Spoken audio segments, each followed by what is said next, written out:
Welcome to the Holy Collective. I am Lokianism, and this is the path of Lokianism. We must strive to make friends with our own demons, and chaos should be regarded as good news. For fear of the unknown is a natural reaction to moving closer to the truth. We are drawn to discover what's waiting out there for us in the unknown external world, without knowing yet if we have the courage to face it. If we want to go beneath the surface and dive deeper into our absolute self, it is inevitable that at some point we will experience fear.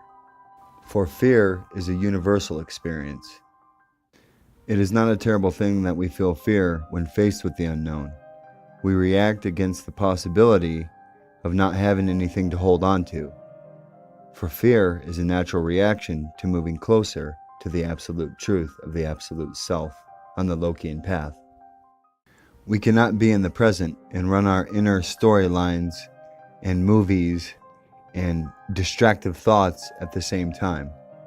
For anyone who stands on the edge of the unknown, fully in the present without reference point, at 0 point, experiences groundlessness.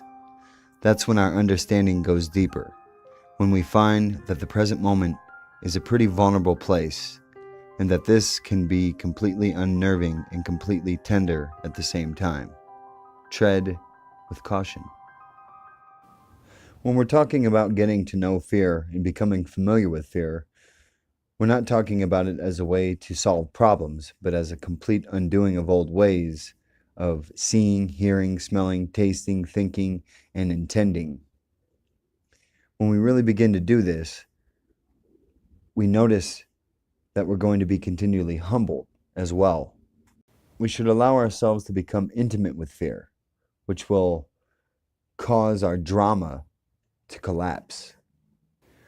For no one ever tells us to stop running away from fear. We are rarely told to move closer. That's how we're taught and domesticated. But it is our duty to become familiar with fear, how to relate with fear. And the advice we give is usually given to sweeten it up, smooth it over, to take a pill, or distract ourselves. But by all means, we must make it go away. That's what we're taught.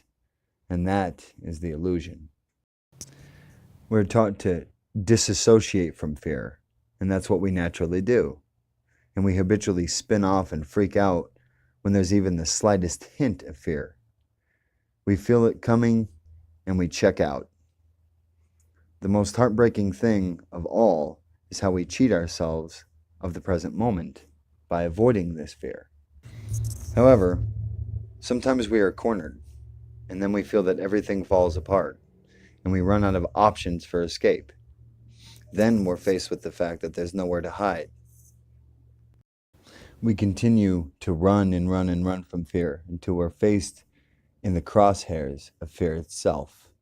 And we have but to stare into the mirror of our own reflection and face that fear for what it is. And that is what scares us the most, ourselves.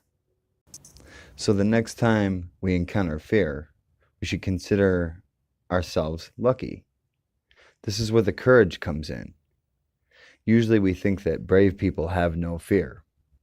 The truth is they are intimate with fear, and they understand its fear, and that they look it in the face and come to terms with it. The trick is to keep exploring ourselves and to dive deeper and deeper and to not bail out, even when we find out that something is not what we thought. That's what we're going to discover again and again and again and again and again. Nothing is what we thought. Emptiness is not what we thought. Neither is mindfulness of fear. Compassion, not what we thought. Love, not what we thought. Courage, not what we thought.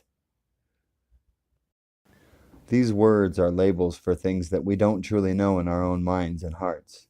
But if any of us could experience them, these words that point to what life really is when we let things fall apart and let ourselves be nailed to the present moment. Thence we stop running. The test is to stay on the brink of that and not allow it to solidify, but being completely observant at 0 point. And it is at 0 point that we find between the positive and the negative. When you've learned to see the light of who you truly are, and when you have made good friends with yourself, you will see that your situation will become more friendly as well. Only to the extent that we expose ourselves over and over and over again to the annihilation of who we were, can that which is indestructible soon be found within us.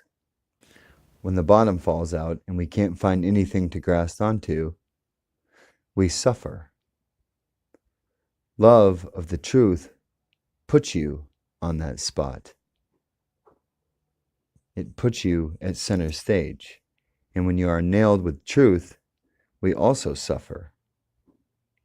We look into the mirror, and there we are, with our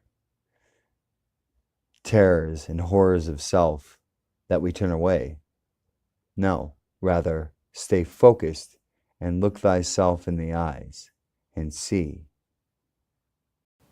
See with absolute understanding, compassion, and forgiveness. And do not hold anything of your past, of who you were, against yourself. For it is the past which must be destroyed. It is the past that we cling to. It is the past that we attach to, and therefore that attachment causes pure suffering. And this is where the tenderness and intimacy comes into play. We might realize that this is a very vulnerable and tender place, and that tenderness can go either way. We can shut down and feel resentful, or we can touch in on that throbbing quality. There is definitely something tender and throbbing about groundlessness. That is the intimacy that we have with fear.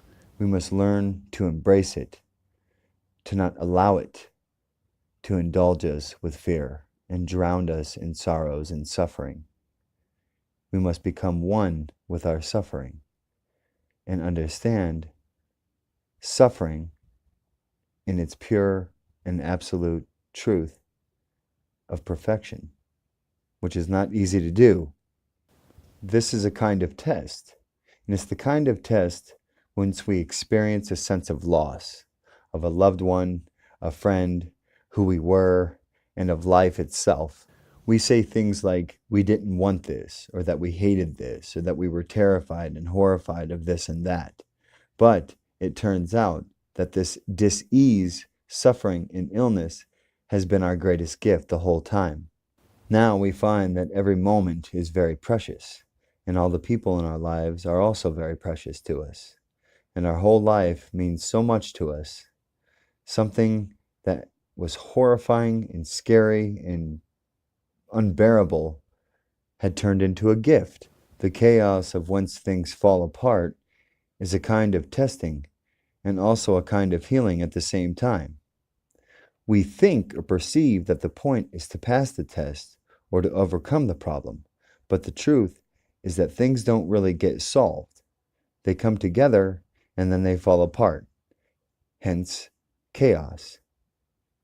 Destruction in the form of creation, and creation in the form of destruction. Destruction of who we were creates a new aspect for us to be able to live into and feel our full presence in absolute self. It is that destruction of people, places, and things, that attachment, that is what we seek to destroy. That destruction is a gift in and of itself. That destruction is what we need to strive towards.